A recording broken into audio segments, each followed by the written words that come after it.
What's up, this is GM, and before I start, I want to tell you about TubeBuddy. In case you don't know, TubeBuddy is a free website that will help you manage and grow your YouTube channel. Thanks to them, some of my videos even show up as top results.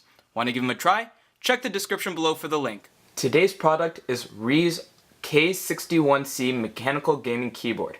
So in the box we have the keyboard, a user manual, and then we also have a keycap puller and 4 extra keycaps, which I'll show in a bit because they are actually on the bottom of the keyboard. So this is a very cheap mechanical keyboard. So is it worth it? Let's find out. They have blue switches, but they aren't as loud as most blue switches that I've used. So I'm just gonna click on a few keys and you can see if you can hear it. Might be a little hard to tell because my camera might not be able to pick up the sound, but we'll see. So personally, I find them to be a little bit lighter sound and than most blue switches, and the feeling when pressing them, I don't get as much of a tactile feedback as I usually would. But it does have keycaps that are laser etched and UV coated, which protects it from fading pretty much. It has 104 keys with anti-ghosting. It has a cradle up here to hold your phone, tablet, etc. And as you can see, it does just kind of hold it right in place, but it's actually pretty wide, so it should fit most phone sizes, most phone thicknesses as well. And this does work on Windows, Macs, Linux, and Androids. And I'm just going to show you the back real quick. Alright, so let me just adjust that real quick. So here is the back. It has a very nice look to it, but the main things that you need to be concerned about are the wire. So this wire does go up into here, or you can have it snake around like this on either side and just kind of go out through that if you want it going out a certain direction, which is nice that you can do it that way, and also that it doesn't have like a little clip on it to like kind of keep it in place. And I think the main reason for that is so it doesn't damage the wire and it doesn't make it harder to pull out and back in. And then over here we have, of course, kickstand. And the kickstand has little rubber bits on it as well to help it from slipping around. And then we have it on all the corners as well. Just fix that a bit. Then over here we have the keycap puller, which, there we go. So this little tool is so you can get these keycaps out from here as well as on the front. And I'm just going to put this keycap back in real quick. But yeah, so pretty much why you have these 4 extra keycaps that are also a different shade or a different color. So these are green, the front keycaps were black. The reason these are a different color is so you can change 4 of the key colors pretty much to these 4. So let's say you want to change your WASD keys to these 4, so it's just kind of easier to spot with just a glance. You could also change like 4, like maybe 1, 2, 3, 4 with them, or if you have 4 keys that are programmed something and you put them kind of in a random location on the keyboard, this will be an easy way to spot them really quickly. So I do like that they pretty much just put a spot on the back for you to just kind of clip these on.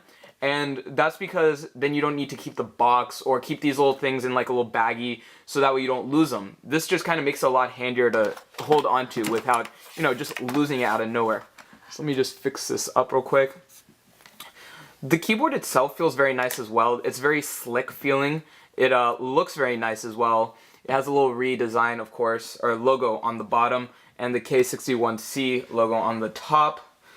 But yeah, so now I'm just going to go ahead and plug it in so you guys can see what it looks like when the lights are on.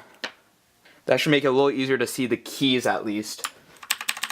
Alright, so to change the backlight effects, what you would do is you hold down function right here, and then you would also press the print screen button up here. And it does have a little symbol that pretty much shows like a sun or a light, and around it is kind of like a circle or saying pretty much to switch the modes.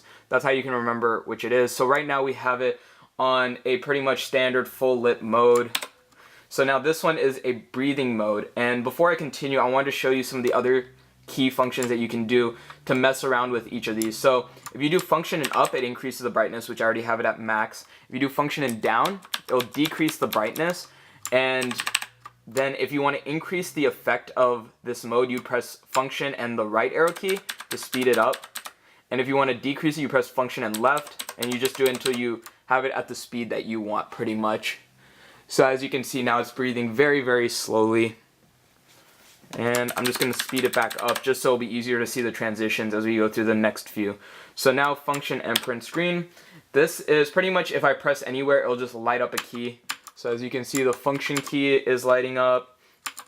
And then we have just like the space bar should be lighting up, Control, Alt, the arrow keys. It might be a little hard to see because it is only one key lighting up. But yeah, this one pretty much is just if you want one key to light up, as I mentioned.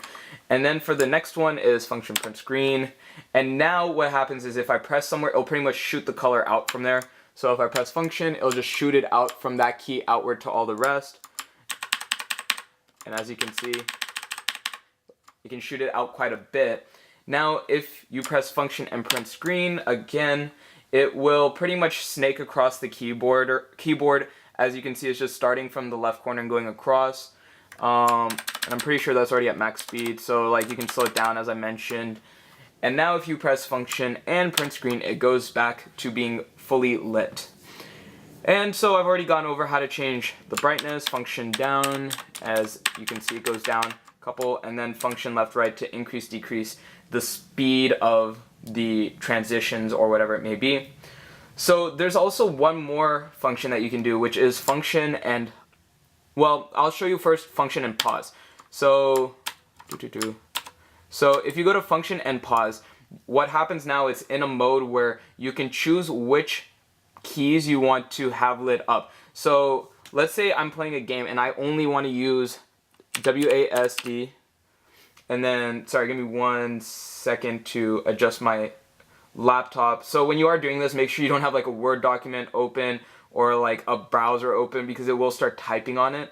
So you don't want it to just start typing out of nowhere. So let's say you want WASD, up, left, down, right, and space, and maybe like 1, 2, 3, 4. Let's say those are the keys that you use in a particular game, and those are the only keys you want to be able to see lit up. So now that you've done that, by pressing function pause, it records that. By pressing function and screen lock, it's now set for that. So now these keys, whenever I go to function print or function screen lock, it'll always be this pattern. So now this is pretty much how you go to it. If you're on like a random transition like this, or a random mode like this, you press function and screen lock to go to this set mode. And you can, of course, change this whenever you want by pressing function pause and choosing the keys that you want. But yeah, pretty much you press, so just to reiterate, you press function and pause to start it, to choose which keys you want. And then you press function pause to set it, and then you press function and screen lock to go over to that mode. So I've been using this on a few PC games. It works just fine. But I don't know. I do like the rest that it has for the phone, the tablet, all that. However, the blue switches don't feel as good as many other mechanical keyboards I've reviewed. And it does only have the single backlight color, which is just red in this case, which is a bit disappointing as well. However, the reason I would still recommend to buy this is because of the price. The price as of this video is very low. So it does make up for some of the downfalls, and when this video is released, at least for a little while, I will have a 30% discount code as well. And I believe the keyboard at the time was also just $29, plus another 15% off, which brought it to a little bit under $25. So take off another 30%, and this mechanical keyboard is definitely one of the cheapest mechanical keyboards that you can probably get out there right now. Alright everyone, that's it for this video. I hope you found it helpful. If you did, please like and subscribe. Link to this product is in the description below. Be sure to check out TubeBuddy below as well. Thanks for watching.